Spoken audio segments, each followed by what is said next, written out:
Welcome to Lucas's Philippines. Hi everyone. So here's a walk and talk. One of my subscribers, I don't know if he wants to be named, so I won't. He has asked me to talk about some basic life events here in the Philippines since I live here. I'm sure he's seen some of the other people that talk about these things, but maybe he thinks I have something else to say about it, or maybe some of you have never heard of the other people. Either way. So, I'm going to start with marriage. A lot of people always wonder about marriage here, for obvious reasons. You know, you don't usually come here to have a girlfriend, and if you do, more power to you, being the eternal tourist and whatever you want to call it. But anyways, the basic requirements for you, the foreigner, is to obtain a sinomar.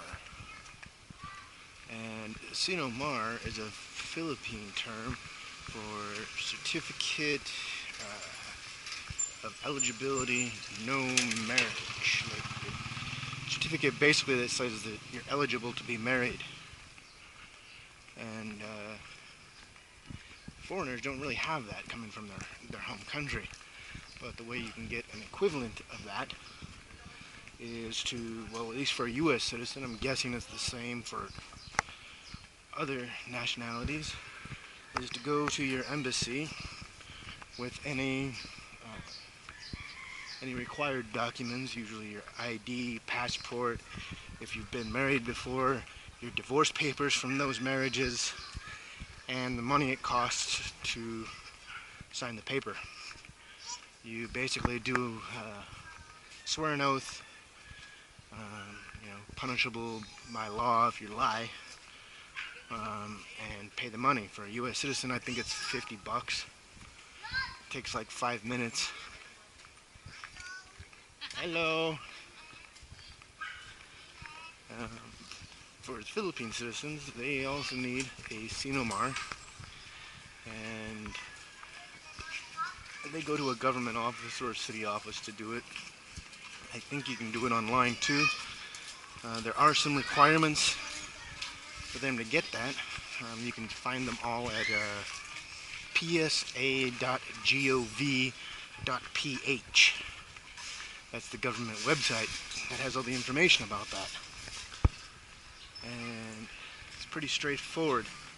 If you can't get a sinomar as a Philippine citizen, there's usually some pretty obvious reasons. One, you're already married to someone, so you can't get married again. The other ones would be you don't have the required documents to get the sinomar in the first place, like a birth certificate, mother and father's name, where you're born, some photo IDs to prove that that's who you actually are, or the fee it costs to get it.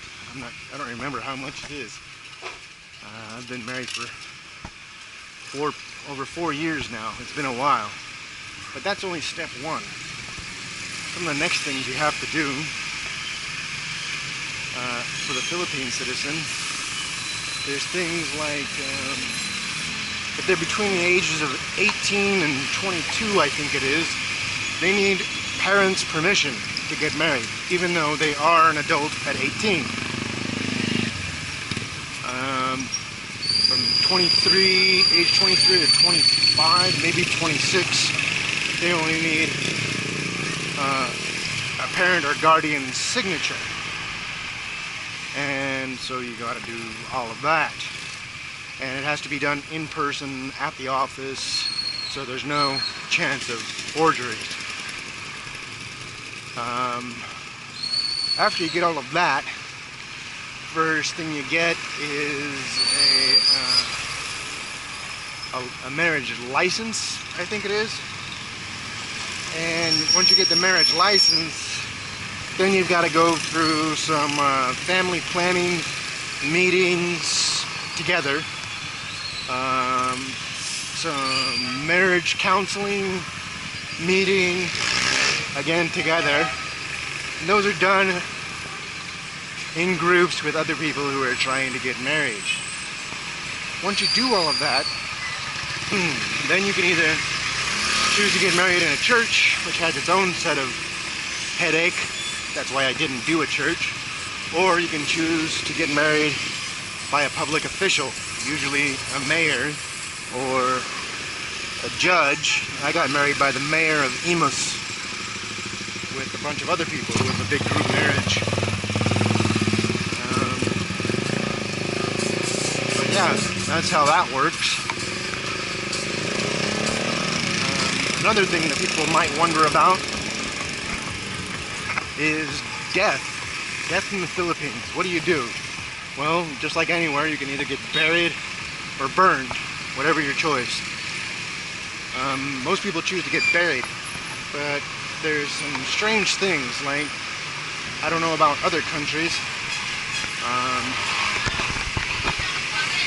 but in the US, you pay for a plot to be buried in, and that's it. You pay once.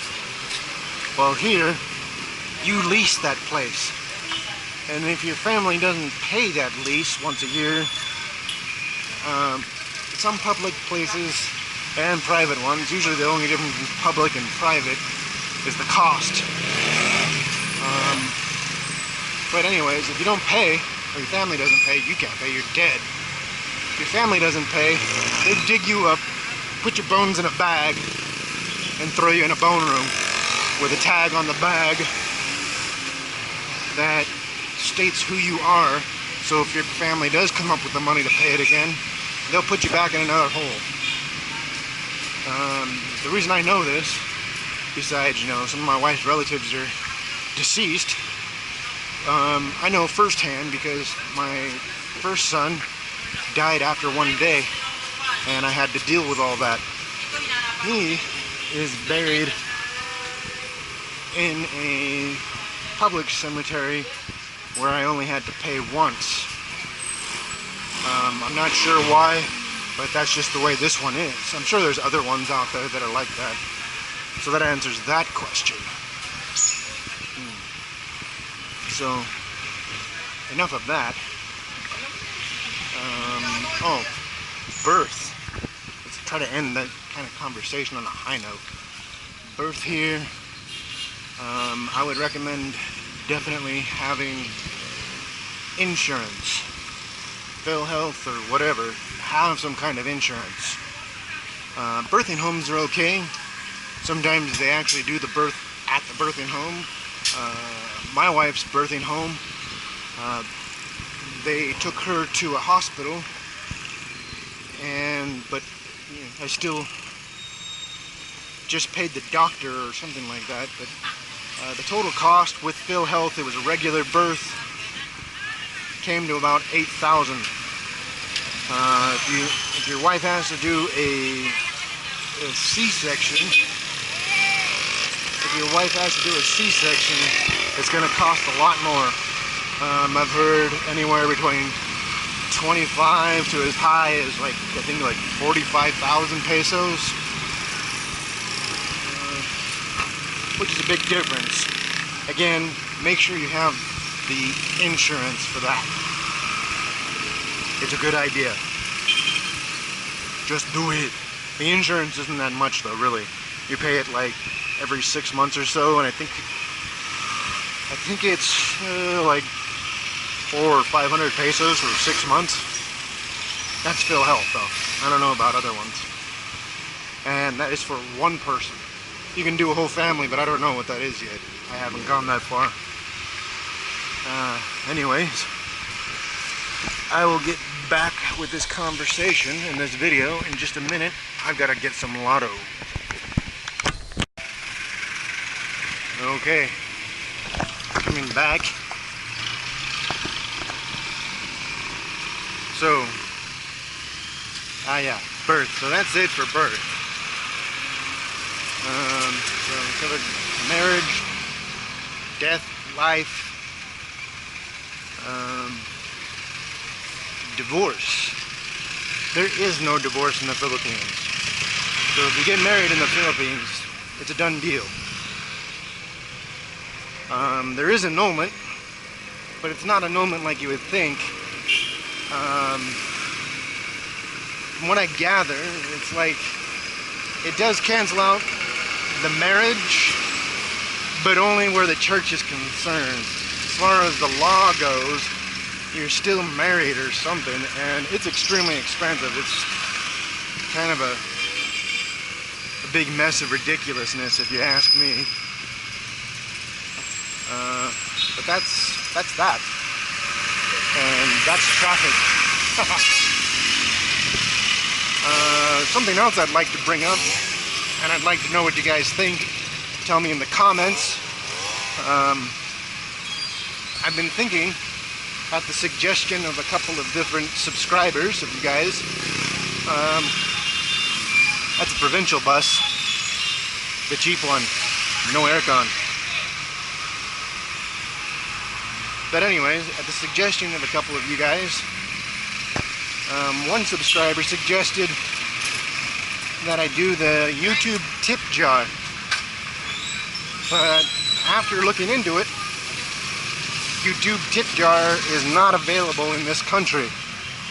I don't know, maybe it was because it's kind of a new feature that YouTube was trying, so they put it in the larger markets first, and it just never took off, or maybe there's some other reason, but it's just not available here. Another suggestion that happened recently, again, from the same subscriber who suggested I do the video about marriage and stuff like that. Since I'm a full-time person who lives here, I don't make trips back to the US or any of that, is that I get a Patreon. The thing is, with Patreon, once you make a commitment to donate a certain amount, that amount gets automatically taken out of the credit card or whatever it is you use to make the payment every month. And some people don't realize that that's a monthly commitment. It's not a one-time deal. So I was thinking I could do a Patreon for those who want a recurring donation thing. I don't really have any kind of special anything I could offer you back. I could offer you a mention, or do a certain kind of video maybe if you make a larger donation and say, hey, use this to go do this. As long as it's legal, I could do that. But for those of you that only want to make a one-time donation for something and not have it recurring, I already have a PayPal, and as far as I know, I'll have to look at it online. As far as I know, with the PayPal, all you need is my email address that's linked to the account to be able to send money to my PayPal. I think that's all you need. But anyways, let me know what you think in the comments below. And if enough of you say, yeah, okay, well then I'll add it in the description parts below the video where it says show more after you've written a bit. I'll put that in there. Another thing that occurred to me while I was walking along here is some of you might not know about the visa situation here. There's a lot of paperwork. I'll tell you that. A lot of paperwork. And they don't make the copies for you in any of these places. You got to do that yourself. And you also need pictures, photos. Not photo IDs, but photos. Usually passport size photos, 2x2. And that has to go along with the paperwork and the fee. So that can be a process. And that's if you're trying to go from tourist to resident or retirement type visa. If you're just coming here as a tourist, I can say that as a U.S. citizen, anyways, I don't know about other countries, you get 30 days visa free before you need to renew your visa. But don't wait for the full 30 days. That's a bad idea. My arm's getting tired. Yeah, don't wait for the full 30 days. When you first go to renew your tourist visa, it will be the regular fee for however long you're trying to renew. I would suggest the 3-month option, which I think is like $7,000 altogether. But they get you 3 more months before you have to deal with that again. But a thing people aren't aware of is the first time you go in to renew, if you're planning an extended stay, you've got to buy an ACR card. That's I don't remember what it stands for, Alien Certification Registration Card, something. It's a photo ID. That is the equivalent of $50 US. But that ID, I think, is good for a year, so you'll have to do it once a year. But be prepared for that. You only have to buy ACR card one time, every year, and then after that all you're paying is the fees for your visa renewal. I think normally it comes out to like less than $5,000 after you already have your ACR card and you're going in to renew, and it's just a regular thing. Just bring $5,000. I don't think it even costs that much, but with fees and everything, it's a little bit more than what it says on their website, which has been updated, but when I first got here, I don't think anyone was paying attention to it because it was way wrong.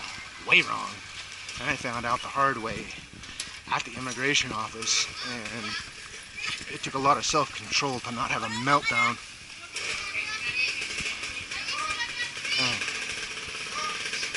Lanzones and rambutan. Good stuff.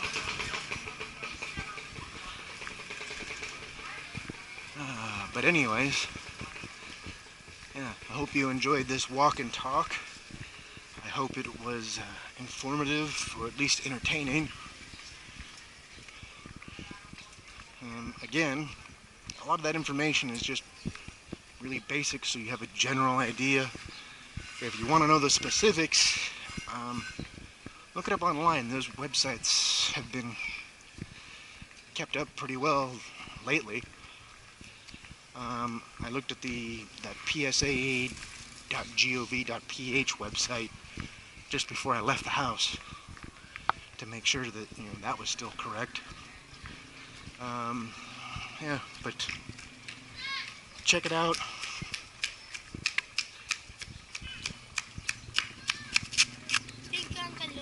There you go.